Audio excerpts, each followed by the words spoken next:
മുൻ president Chadayamangalam division മെമ്പറായിട്ടുള്ള സാംസ്കാരിക ഏതാനും നിമിഷങ്ങൾക്ക് ചേരുമെന്നാണ് അറിയിച്ചുള്ളത്. അദ്ദേഹത്തിന് ഈ യോഗത്തിനെ ഹാർദവമായി സ്വാഗതം ചെയ്യുക.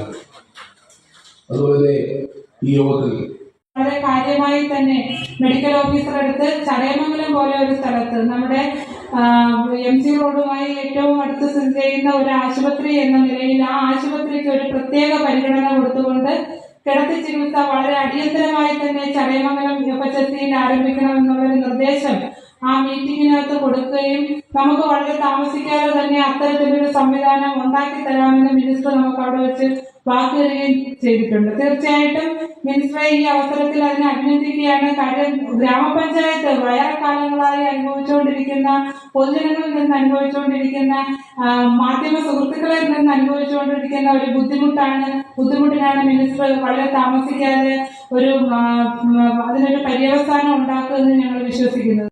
ഇത് നമ്മുടെ ഹൈവേക്ക് തൊട്ടടുത്തുള്ള എന്ന് പറഞ്ഞാൽ ഹൈവേ വരുമ്പോൾ ആ ഹൈവേയുടെ അടുത്ത് പലപ്പോഴും ആക്സിഡൻറ്റ് ഏറ്റവും കൂടുതൽ സംഭവിക്കുന്ന സ്ഥലങ്ങളാണ് നമ്മുടെ ഈ റോഡ്.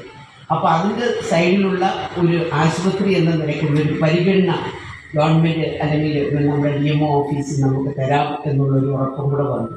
കാരണം ഒരുപാട് ഗ്രാമപ്രദേശത്തുള്ളിൽ കയറിയല്ല ഈ സ്ഥാപനം സ്ഥിതി ചെയ്യുന്നത്.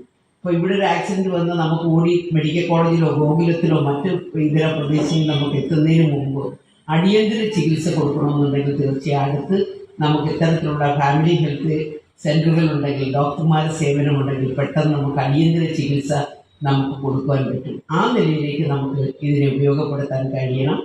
അതിൻ്റെ സംവിധാനം നമുക്ക് DMO ആയിട്ട് ആലോചിച്ചിട്ടുണ്ട്. കൂടാതെ നമ്മുടെ ഗ്രാമപഞ്ചായത്ത് നല്ല പ്രോജക്റ്റും വെച്ചിട്ടുണ്ട്. അതെല്ലാം എടുക്കുമ്പോൾ അതിന് മാറ്റമുണ്ടാകും. അടിസ്ഥാന സൗകര്യ വികസനങ്ങൾ നമുക്ക് കുറച്ചുകൂടി ഇവിടെ കൊണ്ടുവരും. അതിന് വേണ്ടുന്ന കെട്ടിട നിർമ്മാണം ആണ് ഒരു MLA എന്ന നിലയ്ക്ക് നമ്മളിപ്പോൾ ഇവിടെ ചെയ്തു കൊടുക്കാമെന്ന് പറയുന്നത്. ആദ്യഘട്ടം എന്ന നിലയ്ക്ക് 50 ലക്ഷത്തിൻ്റെ ഒരു പ്രോജക്റ്റാണ് തൽക്കാലം നമ്മൾ വെച്ചിരിക്കുന്നത്. അതിന് നല്ല അടിസ്ഥാനം ഇട്ടുകൊണ്ട് നമുക്ക് മുന്നോട്ട് പോയാൽ നല്ലൊരു കെട്ടിടം, വലിയൊരു 3 or 4 നിലയ്ക്കുള്ള കെട്ടിടം നമുക്ക് തുടങ്ങി വയ്ക്കുവാൻ നമുക്ക് കഴിയും. അടുത്ത വർഷം അടുത്ത ഫണ്ട് നമുക്ക് വരികയാണെന്നുണ്ടെങ്കിൽ അങ്ങനെയും നമുക്ക് ചെയ്യുവാൻ സാധിക്കും. ആ നിലയിലേക്ക് നമുക്ക് വരും സമയങ്ങളിൽ മുന്നോട്ട് പോകാമെന്ന് മാത്രമാണ് എനിക്ക് ദിവസത്തിൽ പറയാനുള്ളത്.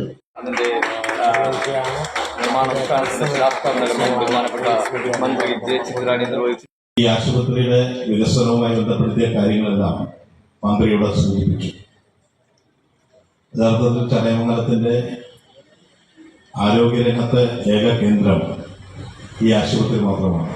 നമ്മുടെ MC റോഡ്, ഇത്രയും അപകടം നടന്ന MC റോഡ്, അതുപോലെ തന്നെ ജനാൽപ്പാറ, നമുക്ക് അവിടെ അതിൻ്റെ ദിവസമാണ് എന്നെങ്കിലും ഉണ്ടാകത്തില്ല. പക്ഷെ എന്തെങ്കിലും ഒരിക്കലും അപകടം ഉണ്ടാവുകയാണെങ്കിൽ അതിനൊരു സൗകര്യം ഉണ്ടാവണം.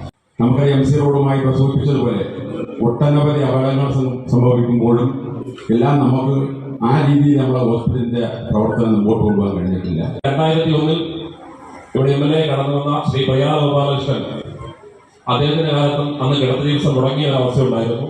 എന്നാൽ അദ്ദേഹത്തിന്റെ കാലഘട്ടത്തിൽ ആ കിടത്തി ചികിത്സ ഇവിടെ പുനരാരംഭിച്ചു. എന്നാൽ കൊറോണ വരെ അത് വളരെ നല്ല രീതിയിൽ നടന്നുകൊണ്ട് വരികയാണ്. എന്നാൽ രോഗികൾക്ക് ഇപ്പോൾ നേരത്തെ പറഞ്ഞതുപോലെ 300-ൽ പരം OPകൾ ഒരു ദിവസം വരുന്നുവെങ്കിൽ എത്രത്തോളം നാട്ടുകാരും രോഗികളുമാണ് ഈ ഹെൽത്ത് സെന്ററിനെ ആശ്രയിക്കുന്നത് എന്ന് നമുക്കറിയാവുന്നതാണ്. താമസിയാതെ തന്നെ നമുക്കിവിടെ IP ഉൾപ്പെടെയുള്ള യൂണിറ്റുള്ള പ്രവർത്തനങ്ങൾ വളരെ വേഗത്തിൽ തുടങ്ങാൻ കഴിയും എന്ന ഒരു ആശ നമുക്കെല്ലാവർക്കും തന്നിരിക്കുകയാണ്. ഇവിടെ ചെയ്തുകൊണ്ടിരിക്കുന്ന പോലെ പോസ്റ്റ്മോർട്ടവും അതിന് പ്രത്യേക മുറിയും പ്രസവമാണ് ഇങ്ങനത്തെ എല്ലാ സൗകര്യവും ഉണ്ടായിരുന്ന ഒരു ചെറിയ ഹോസ്പിറ്റലായിരുന്നു.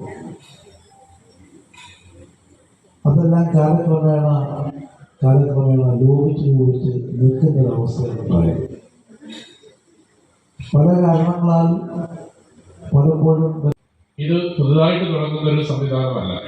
ഇത് നമുക്ക് നേരത്തെ ഇവിടെ ഉള്ളത് തന്നെയായിരുന്നു.